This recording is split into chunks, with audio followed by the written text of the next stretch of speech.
Hi all, അസ്സലാമലൈക്കും. Welcome back to സിൽനാസ് kitchen. ഇന്നത്തെ റെസിപ്പി വളരെയധികം സ്പെഷ്യലായിട്ടുള്ള നല്ല ടേസ്റ്റി ആയിട്ടുള്ള ഒരു അടിപൊളി ചിക്കൻ സ്പ്രിംഗ് റോൾ റെസിപ്പിയാണ്. ഇത് എല്ലാവർക്കും ഇഷ്ടമാവും. അതുപോലെ തന്നെ ഭയങ്കര സിമ്പിളാണ് ഇത് തയ്യാറാക്കിയെടുക്കാനായിട്ട്. ഇതിൻ്റെ മസാലയൊക്കെ തന്നെ ഒരു പ്രത്യേക ടേസ്റ്റാണ്.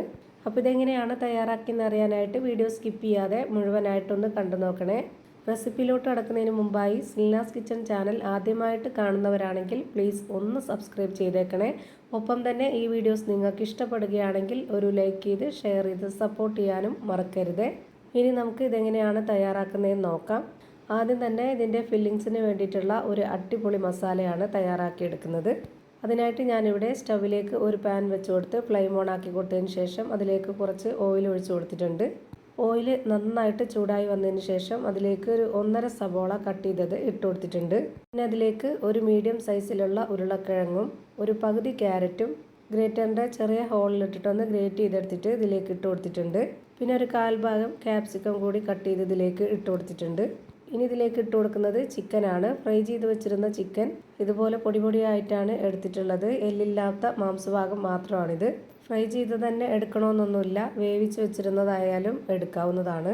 കുറച്ചുകൂടി ടേസ്റ്റ് ഫ്രൈ ചെയ്ത് വെച്ച ചിക്കൻ എടുക്കുമ്പോഴാണ്. ഇനി ഇതിലേക്ക് കുറച്ച് മല്ലിയില കട്ട് ചെയ്തത് ഇട്ട് കൊടുക്കാം. മല്ലിയിലയുടെ ഫ്ലേവർ ഇഷ്ടമുള്ളവർ ഇട്ട് കൊടുത്താൽ മതി. ഇനി ഒരു 4 അല്ലി വെളുത്തുള്ളിയും ഒരു ചെറിയ കഷ്ണം ഇഞ്ചിയും ചതച്ചതാണ് ഇട്ട് കൊടുക്കുന്നത്. ഇനി ഇതിലേക്ക് എരിവിന് വേണ്ടി 1 സ്പൂൺ കുരുമുളക് പൊടിയും 1 സ്പൂൺ മുളക് പൊടിയും ഇട്ട് കൊടുക്കുന്നുണ്ട്. ഒരു 1/4 സ്പൂൺ അളവിൽ പെരിഞ്ജീരകപ്പൊടി, ഒരു നുള്ള് ഗരം മസാലപ്പൊടി, ഒരു നുള്ള് മഞ്ഞൾപ്പൊടി, ആവശ്യത്തിനുള്ള ഉപ്പ്, പിന്നെ ഇതിലേക്ക് 2 ടേബിൾ സ്പൂൺ അളവിൽ ടൊമാറ്റോ സോസും കൂടെ ഒഴിച്ചു കൊടുക്കുന്നുണ്ട്. ഇനി ഇതെല്ലാം കൂടി നന്നായിട്ടൊന്ന് ഇളക്കി യോജിപ്പിച്ച് കൊടുക്കാം. ഈ ഒരു മസാല നമുക്ക് ഒരുപാട് ഇട്ടങ്ങ് വേവിച്ചെടുക്കണ്ട. ഈ പൊടികളുടെയൊക്കെ പച്ചമണം മാറി കിട്ടുന്നവരേക്കും മാത്രം ഒന്ന് വേവിച്ചെടുത്താൽ മതി. ഇത് നന്നായിട്ട് ഉടഞ്ഞു കിട്ടേണ്ട ആവശ്യമില്ല, കടിക്കാൻ കിട്ടണം. ആ ഒരു രീതിയിലാണ് നമ്മൾ ഇതിനെ തയ്യാറാക്കുന്നത്. അതുകൊണ്ടാണ് ഇതെല്ലാം കൂടെ ഒന്നിച്ചിട്ട് കൊടുത്തിട്ടുള്ളത്. ഇപ്പം ഞാനിത് നന്നായിട്ട് ഇളക്കി യോജിപ്പിച്ച് കൊടുത്തിട്ടുണ്ട്. ഇനി നമുക്കിതൊന്ന് അടച്ചു വെച്ച് വേവിച്ചെടുക്കാം. ഒരു 2 മിനിറ്റ് നേരം മാത്രം ഇതൊന്ന് അടച്ചു വെച്ച് വേവിച്ചെടുക്കാം. ഇപ്പോൾ ദാ ഇതിൻ്റെ മസാലപ്പൊടികളുടെയൊക്കെ ആ ഒരു പച്ചമണം മാറിയിട്ട് ഒരു നല്ല മണമൊക്കെ വരുന്നുണ്ട്. ഈ ഒരു സമയമാകുമ്പോൾ നമുക്കിതിൻ്റെ ഫ്ലെയിം ഓഫ് ചെയ്ത് കൊടുക്കാം. അടുത്തതായിട്ട് ഞാനിവിടെ ഒരു ചെറിയ ബൗളിൽ കുറച്ച് കടലപ്പൊടി ഇട്ട് കൊടുത്തതിന് ശേഷം അതിലേക്ക് കുറച്ച് വെള്ളം ഒഴിച്ച് ഇളക്കിയിട്ടുള്ളതാണിത്. ഇതുപോലെ തന്നെ മൈദാമാവിലും ചെയ്തെടുക്കാവുന്നതാണ്. മൈദാമാവ് ഇപ്പോൾ ഇല്ലാത്തതുകൊണ്ടാണ് ഞാൻ ഇതുപോലെ കടലമാവിൽ ചെയ്തെടുത്തിട്ടുള്ളത്. ഏതായിരുന്നാലും കുഴപ്പമൊന്നുമില്ല. ഇനി ഞാനിവിടെ സ്പ്രിംഗ് റോളിൻ്റെ ഷീറ്റിലാണ് ചെയ്തെടുക്കുന്നത്. ഈ ഷീറ്റിൻ്റെ 4 അറ്റത്തും കടലമാവ് വെച്ചിട്ട് ഇതൊന്ന് സ്പ്രെഡാക്കി കൊടുക്കുന്നുണ്ട്. ഇതുപോലെ നമ്മൾ കടയിൽ നിന്ന് മേടിക്കുന്ന ഷീറ്റ് അല്ലാന്നുണ്ടെങ്കിൽ നമുക്ക് സാധാരണ മൈദാമാവ് കുഴച്ചെടുത്ത ശേഷം അത് പരത്തിയെടുത്തിട്ട് കട്ട് ചെയ്തിട്ട് ഈ ഒരു രീതിയിൽ ചെയ്തെടുക്കാവുന്നതാണ്. ഇനി ഇതിലേക്ക് കുറച്ച് മസാല വെച്ച് കൊടുത്തിട്ടുണ്ട്. ഈ ഒരു രീതിയിലാണ് വെച്ച് കൊടുക്കേണ്ടത്. എന്നിട്ട് ഇതിൻ്റെ 2 അറ്റവും ഇതുപോലെ ഒന്ന് മടക്കി കൊടുത്ത ശേഷം അതിൻ്റെ ഈ ഒരു ഭാഗം കൂടി ഇതുപോലെ ഒന്ന് വെച്ച് കൊടുത്തിട്ട് ഇതുപോലെ ഒന്ന് റോൾ ചെയ്തെടുക്കാം. ഇപ്പോൾ കണ്ടില്ലേ, ഭയങ്കര സിമ്പിളാണ് ഇത് തയ്യാറാക്കി എടുക്കാനായിട്ട്. കടലമാവ് വെച്ച് സ്പ്രെഡാക്കി കൊടുത്തുകൊണ്ട് തന്നെ നമ്മുടെ മൈദാമാവ് പോലെ തന്നെ ഫില്ലിങ്സ് ഒന്നും പുറത്തു പോകത്തില്ല, ഒട്ടിയിരുന്നോളും. ഇതുപോലെ തന്നെ എല്ലാ ഷീറ്റിലും തയ്യാറാക്കി എടുക്കാവുന്നതാണ്. ഞാനിവിടെ ഒരെണ്ണം കൂടി ചെയ്ത് കാണിക്കാം. അതിനായി ഞാനിവിടെ ഒരു ഷീറ്റും കൂടെ എടുത്തിട്ടുണ്ട്. അതിൻ്റെ 4 സൈഡും ഇതുപോലെ കടലമാവ് വെച്ചിട്ടൊന്ന് സ്പ്രെഡാക്കി കൊടുക്കുന്നുണ്ട്. ഇനി അതിൻ്റെ ഈ ഒരു മൂല ഭാഗത്താണ് ഞാൻ ഇതുപോലെ മസാല വെച്ച് കൊടുത്തിട്ടുള്ളത്. എന്നിട്ട് കൈകൊണ്ടൊന്ന് ചെറുതായിട്ട് ഇതുപോലെ ഒന്ന് ഒതുക്കി കൊടുക്കുക. പിന്നെ അതിൻ്റെ 2 അറ്റവും ആദ്യം ഒന്ന് മടക്കി കൊടുത്തതിന് ശേഷം ഈ ഒരു ഭാഗം കൂടി ഒന്ന് മടക്കി കൊടുത്തിട്ട് ഒന്ന് റോൾ ചെയ്തെടുക്കുക. അപ്പോൾ ഇത്രയേ ഉള്ളൂ, ഭയങ്കര സിമ്പിളാണ്. ഞാനിപ്പോൾ ഇതേപോലെ തന്നെ എല്ലാ മാവിലും ചെയ്തെടുത്തിട്ടുണ്ട്. ഇനി ഇതെല്ലാം ഒന്ന് ഫ്രൈ ചെയ്തെടുക്കണം. അതിനായിട്ട് സ്റ്റവിലേക്ക് ഒരു പാൻ വെച്ച് കൊടുത്ത് ഫ്ലെയിം ഓൺ ആക്കി കൊടുത്തിട്ടുണ്ട്.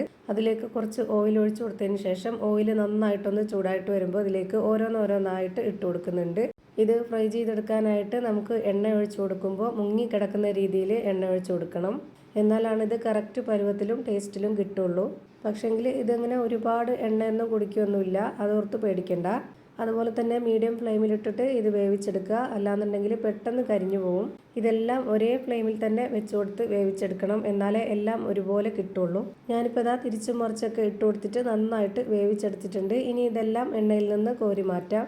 ഇപ്പോൾ നിങ്ങൾക്ക് കാണുമ്പോൾ തന്നെ അറിയാൻ പറ്റുന്നുണ്ടാവും, ആദ്യം തന്നെ ഒഴിച്ചു കൊടുത്തിട്ടുള്ള അതേ എണ്ണ ഇത് കഴിഞ്ഞപ്പോഴും ഉണ്ട്.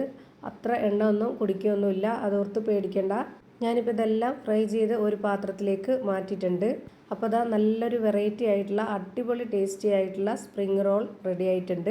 ഞാനിതിൻ്റെ അകം എങ്ങനെയാണ് ഇരിക്കുന്നതെന്ന് അറിയാനായിട്ടൊന്ന് കട്ട് ചെയ്ത് കാണിച്ചു തരാം. ഇത് നമുക്ക് ചിക്കനിൽ മാത്രമല്ല ബീഫ്, മുട്ട, മട്ടൺ അങ്ങനെ എന്തിൽ വേണമെങ്കിലും ചെയ്തെടുക്കാവുന്നതാണ്.